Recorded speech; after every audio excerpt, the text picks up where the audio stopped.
मनुष्य को जीवन कैसे जीना चाहिए, जानने के लिए देखें यह वीडियो। ये जो दास आपको बता रहा है ये कोई लोक वेद नहीं, कोई डूम भाट के गीत नहीं, ये गॉड गिवन ज्ञान है। कबीर भगवान ने बताया है, वो स्वयं आकर ज्ञान दिया है और आंखों देखा महापुरुषों ने देखकर फिर अपना बयान किया है सच्चाई को। वो ही आपके रूबरू दास कर रहा है। इसने कति ऐसा मान लेना, बिल्कुल फाइनल समझ लेना, इसमें अगरम मगरम की जगह में छोड़ रखना। जब आपके हृदय में ये बात दास की सौ सत्य हो जाएगी सद, फिर आपकी आत्मा यहाँ से कति हट जाएगी और यहाँ से हटे बिना वहां जा नहीं सकते आप। दो नौकाओं पर पैर रख कर आदमी यात्रा नहीं कर सकता, बीच में पड़ा करे। तो जैसे जब तक आप यहाँ रहो, आराम से रहो अपने बच्चों में, भाइयों में, बहनों में, माता में, जो भी आपका परिवार है, रिश्तेदारी है, लेकिन भगत बना कर रखो उन सब ने। और वो भगत नहीं होंगे और आपकी आस्था रहेगी तो फिर आपको ये लटका लेंगे। तो बच्चों को भी नाम पर लगाओ, और फिर भी कोई नहीं मानता है, दुर्भाग्य है, तो डगमग ना होना। इस ज्ञान को आधार बना के आपको ये सोच लेना चाहिए कि आप तो यहाँ रहने ही नहीं हो, आपके बेटा है चाहे बेटी कितने अच्छे हैं, पोता है, पोती है, जोते हैं, जोती है, या कोई कार कोठी है, तो आप तो यहाँ रह ही नहीं सकते। ये आपके हैं कैसे? जब तक आप इनके साथ हो बिल्कुल प्यार से रखो। ये उस परम पिता के बालक हैं। जैसे एक नौकर रहता है, उसको ड्यूटी लगा दी जाती है धनी यानी मालिक के द्वारा कि मेरे बच्चों की देखभाल कर, और ये पैसा ले इनकी खर्चे का। तो उस नौकर को मालूम होता है उनकी कितनी केयर टेक रखता हो कि कहीं ये नाराज ना हो जाए, इनको कोई दुख ना हो जाए, शिकायत हो जाए, मालिक तेरी नौकरी से बर्खास्त ना कर दे। उसके अपने बच्चे ना होते हुए भी वो उसके हृदय से सेवा करता है उस समय। लेकिन जब उसको नौकरी से निकाल दिया जाता है, उसमें उनकी ममता नहीं होती। उसको पहले पता था कि ये तेरे नहीं, ये मालिक के बच्चे हैं।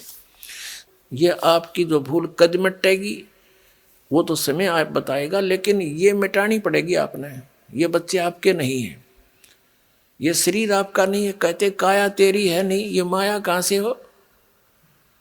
और हम यहाँ अपना जीवन नाश करते हैं, चोरी करके, डाके मार के, रिश्वत ले करके। आप देखते हो मंत्री लोगों का भी इतिहास सुनते हो, और जजों के बारे में भी सुनते हो, IAS IPS के बारे में, और बहुत से इंजीनियरों के बारे में, डॉक्टरों के बारे में रिश्वत लेते हैं। धिक्कार है उनके जीवन को, उनको ज्ञान नहीं है, इसलिए विष खा रहे हैं। जब ये ज्ञान होगा, जहर दिखाई देगा आपको। परमात्मा ने बताया कि तुमने उस दरगाह का मैल नहीं देखा और धर्मराज के तिल तिल का लेखा।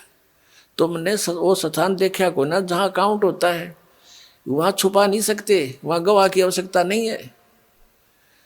आप जो भी कर्म करते हो, आपके अंतःकरण में वो फिल्म की तरह गुप्त चित्र अंदर अंकित होते हैं, और इसकी एक कॉपी धर्मराज के दरबार में ऑटोमेटिक डेली चली जाती है। जब आप वहां जाओगे, आपकी आरडिक्स वहां तैयार पाओगी और ला के कंप्यूटर में, और आपको खड़ा कर देंगे सामने, अब देख तेरे कुक्रम और सुक्रम। वहां पूछने की, वहां ना करने की आवश्यकता कोई ना, इसने झूठ बोलने का समय ना मिल रहा है, अगमने ऐसा ना करे। वो तो करता दिखा है फिल्म में, जो आदमी कर रहा सारे काम, वो कैसे कहेगा हमने ना करे? नीची गर्दन कर लेता है। कहते तुमने उस दरगाह का मैल नहीं देखा और धर्मराज के तिल तिल का लेखा, एक एक तिल का। चिट्टी पायल बाजे पैर, साहेब सुनता है सब लहर। यदि हम सोच भी गलत करते हैं किसी के बारे में, वो भी अंकित होती है। हम सोच भी अच्छी बनाते हैं, भला करने की ना कर सकते हैं, दान करने की सोच करते हैं, नहीं कर पाते हैं, उसकी भी राहत आपको मिलती है, वो भी गुड अकाउंट में होता है। और करना तो पड़ेगा ही पड़ेगा, लेकिन सोच अच्छी है वो भी अच्छा अकाउंट है। और सोच बुरी रखते हो, किसी के बुरा करना चाहते हो, तो वह भी लिखी पाओगी आपकी।